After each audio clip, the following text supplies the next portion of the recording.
Hey there, my Alabama family and my fellow Americans. So, we need to have a talk.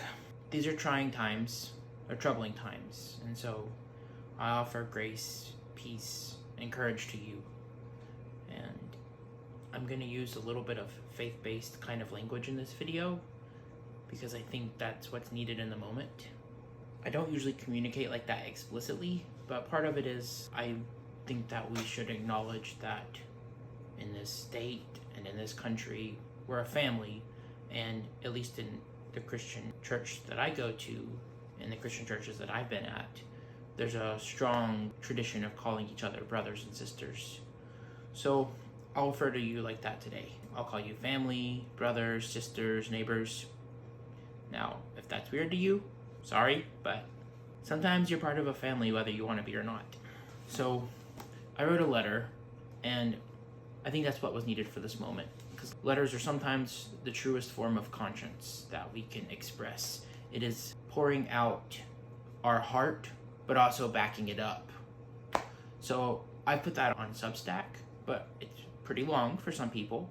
So I'm also going to make this video to cover some of the important points. On Saturday, I went to the No Kings protest, and that, for those watching in the future, that's October 18th, 2025. So this was the largest peaceful protest in American history, and some people may quibble on that. It's at minimum tied with the largest one. It probably is larger, and there was at least 7 million people that showed up across the nation. That's 7 million Americans, 2,700 different locations. And when I went, I stood with other Alabamians as not Republican or Democrat, but as a keeper of our constitutional traditions, of our right to gather and to assemble and to say that enough is enough. It was about putting your conscience over your party politics. So why now? Maybe you don't know what's happening. One analogy that I talk about in the letter is erosion, not explosion. We've had this gradual wearing down of lots of things, and that can be from your sense of time. There's a few mental frameworks for that. And it's also just how everything is constantly coming at you. And so something that was outrageous 6 months ago is just another Tuesday now. So why do this? Why make this video? Why do anything? Well, love compels me. My love for my neighbors, for my state, for my country. We have to recapture patriotism from the people that are abusing it. It's not patriotic to be hateful. Love is patriotism. This is a critical moment in our country's history, and we'll get into some of those in just a moment. Right now, the president and the administration are doing more constitutional violations than I can list, but we're going to focus on 5 of the most egregious and blatant ones. First, we have the federal government and its invasion of states. Our president ordered National Guards into states over the objection of that state's governor. That's not how the National Guard is supposed to work. And in the future, I have a deep dive essay into the history of the National Guard coming out too. A lot of the things that get put out are based on old or exaggerated videos, and that's the justification for going out. They make up their own ecosystem for what is truth. Like when we look at Portland, a lot of the videos that were used as the incitement to send troops in were not even from this year and were not current. It was showing violence that's not actually happening. So we also have California and Illinois, where the governors, just like in Oregon, said, we're fine, our police can handle it, there's not a problem, and our president doesn't believe them. He has federalized the National Guard against their wishes, and he's deploying them against U.S. citizens. The National Guard is there for U.S. citizens, not to be used against U.S. citizens. This is a constitutional violation because it is infringing upon states' rights in this case. Specifically, we have where Texas sent their National Guard into Illinois. So the judge is trying to block that right now because it's illegal. This is literally one state invading another state. If we had National Guard being sent from New York or California into Alabama against the wishes of our governor, KIV. Just because we voted differently in an election than, let's say, if we had a Democratic president. Family, this is bad, and it's happening right now. Just because it's not happening where you live doesn't mean it's not real, and it doesn't mean it's not urgent. Next, we have masked federal agents, and what's happening there? We have masked federal agents, specifically ICE, roaming the streets, and they're abducting people without warrant. ICE is wearing masks, they're going unidentified, they won't show badges, they're in plain clothes, unmarked cars, and they don't show warrants or documentation, and they're grabbing people off the street. We have citizens getting caught up in this too, not just undocumented immigrants. So ICE is never supposed to touch U.S. citizens. Despite what some people may tell you, undocumented immigrants do have rights according to our Constitution as well. It's not the same as a citizen, but they have some basic rights. The citizens, fellow Americans that have been abducted, they've been abducted and detained for hours, days, or longer. And they're usually put in harsh and very bad conditions. This is a direct violation of the Fourth Amendment. You, as a U.S. citizen, have protection against unreasonable search and seizure. This is the government sending masked agents out to abduct people, and that includes citizens. They're holding for them for no reasons. There's been no violations that these people have committed in most cases, and oftentimes they don't have a true warrant. They're going through homes, they'll ransack homes, and they'll leave them a mess, destroy stuff, and there's nothing you can do about it. Friends, if the government can detain you with no cause, no ID, and you have no recourse, and if they can barge into your homes, they can ransack it and they can destroy it, liberty's not just threatened, it's already compromised, and you're not living in a free country. Next, we have the violation of the power of the purse. So, constitutional authority means that Congress has the explicit power of the purse, which just means they can allocate money and they can decide how we spend it in this country. The president doesn't have the authority to do that. The president spends the money, but he doesn't get to decide how to spend the money, and he doesn't get to decide who gets the money. Our representatives do that. That's one of the biggest points of Congress. Well, how's he doing this? He has declared fake emergencies to grab power. He's implemented tariffs however he wishes, which tariffs are a power of Congress, and tariffs are a tax. And specifically, they're a tax on you, because if a company is taxed, they're going to pass that cost on to the consumer. When Congress allocates money, money goes to separate funds, and that determines how they're spent. What happens now is the administration and the president are taking those monies and they're dividing them out into the wrong places. They're spending them however they want, and this is blatantly illegal. When he takes the money in from the tariffs, he pulls that into his own little fund that he has, and he says he gets to spend this however he wants. And that's money that is coming from your pocket and is not being allocated legally. During the shutdown right now, the White House is spending and reallocating whatever they want. They're cutting funds wherever they want for different projects. They're moving that money around even though they shouldn't be able to. This is illegal, and they're doing it anyway. What does this mean, brothers and sisters? This is gutting Congress's power. It's gutting the concept of a budget. Congress is our representatives. They're your representative. Right now, that power is being taken. It's not just being taken. The president is taking that power. The president is trying to consolidate all of this power under himself, and that is illegal. This is a blatant constitutional violation. We can get into the checks and balances and the separation of powers, and if you're interested, I have essays on that too to help you understand more of what's going on. So the next violation, violation 4, is going to be, we have federal interference in redistricting. What does that mean? First, let's look at what's redistricting. So states have the right to control their elections, and the federal government doesn't have the right to step in except when states do things that are illegal, and that's coming from the judicial side, not the executive side, which is what the White House and all of that branch of government is. That's the executive branch. unless states are explicitly breaking laws and violating the rights of voters, which is you, then the federal government can't step in. But yet, what happened in Texas? We get President Trump, and he says, hey, Texas, I want you to redistrict right now. And this is mid-decade, which is not how redistricting usually happens. We have a census every 10 years, which is a decade. So redistricting will happen every 10 years, and in this case, it would have been 2030. The last redistricting happened in 2020. The next one's supposed to happen in 2030. Mid-decade redistricting is not illegal, but it definitely breaks the norms. Now, in this case, what happened is illegal. The president has told a state, I want you to find me 5 more Republicans. That's not how redistricting is supposed to work.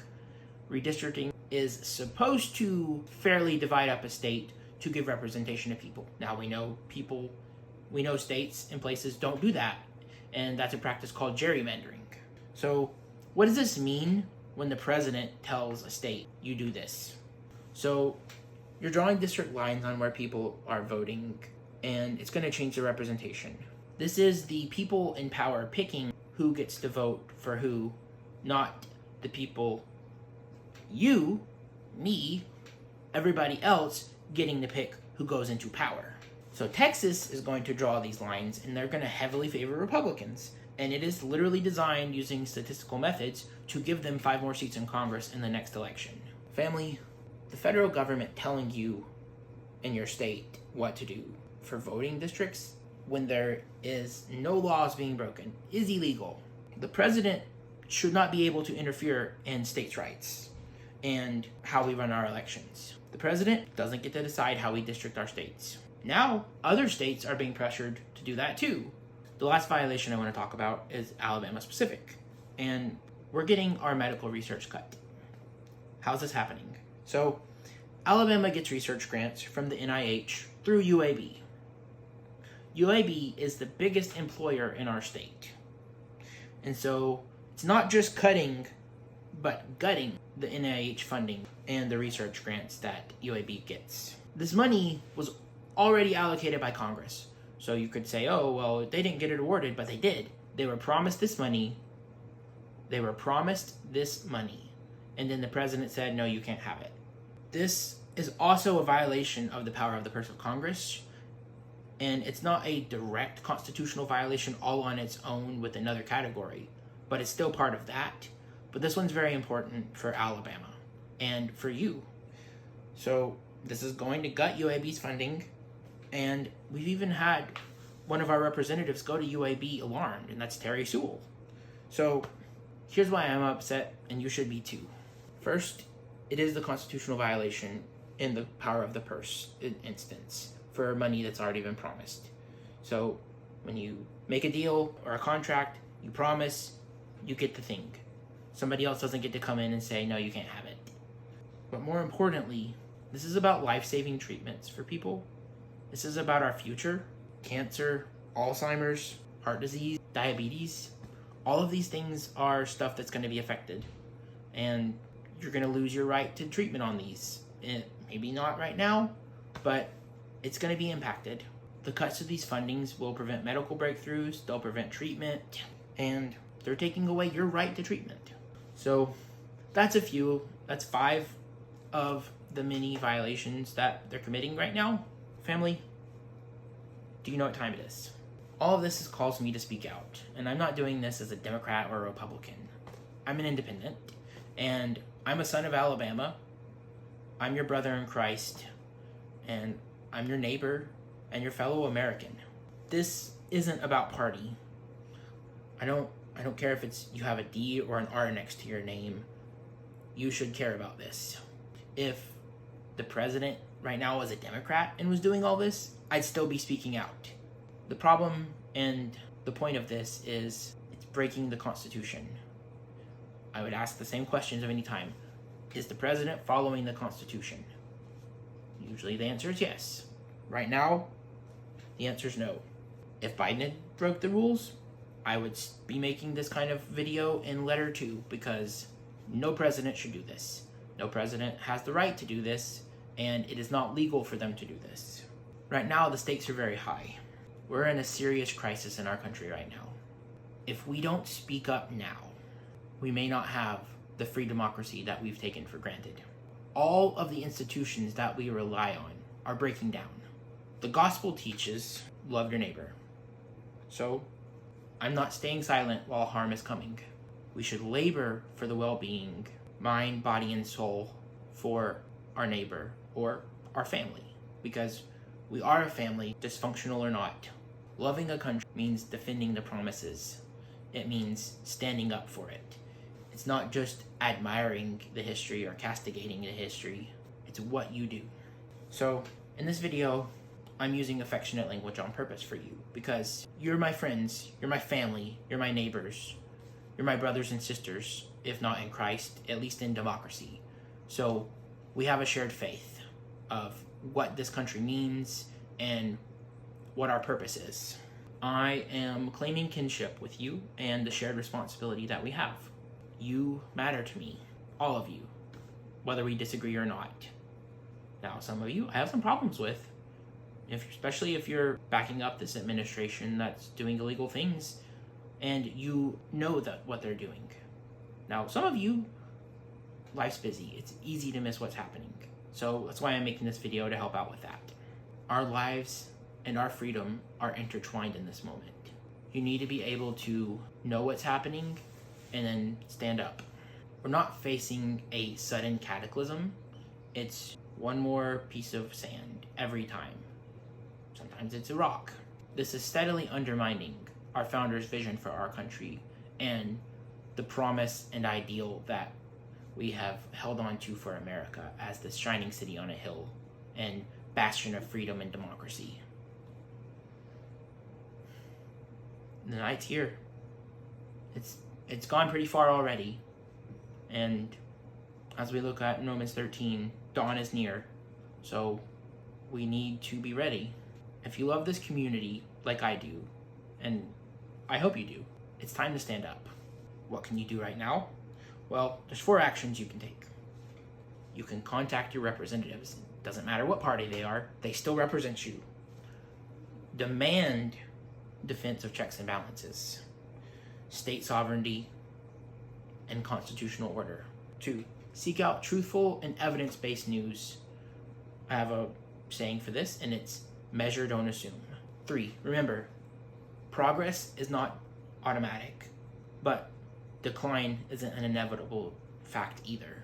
The future is made a little bit at a time by each of us and the actions we take. And 4, don't give in to nostalgia or naive optimism. The erosion of everything right now is real, but we can fight it. Only those who see what's happening, though, can answer the call. So the first step is realizing and recognizing the erosion that's happening. So if you want more information on all this, I wrote an open letter, and I'll probably share it either in the description or comment, depending on where you're seeing this video. It'll cover what I talked about in the video, but it also covers some psychology and different aspects of human nature that we need to be aware of, because we have different cognitive biases that affect us. And this is why I went to the protest, and why I think you should come to the next one with me. I'm giving a personal commitment to this. I am not sitting on the sidelines. I've stepped up in ways that I didn't expect I'd ever have to. I'm running for the Alabama House of Representatives in District 7. So I'm an independent with the local party for Alabama called the Yellowhammer Party. And they're not about specific platforms that you have to follow or purity test. It's just about standing up for democracy and not falling to the extremes and recognizing that Alabama needs solutions, not culture wars or party politics. So if you want to know more about that, you can visit votefortrent4.com. Otherwise, go through the action steps that I have already listed before. Family, don't let these actions go unchallenged. I want you to think about this question. Do you know what time it is? For me, it's time to act. You need to think about that too. So, with all that being said, I again offer grace and peace to all of you because things are hard. And I remain yours in faith, fellowship, family, and freedom. I'm Trent Ford from Trinity, Alabama. Thank you.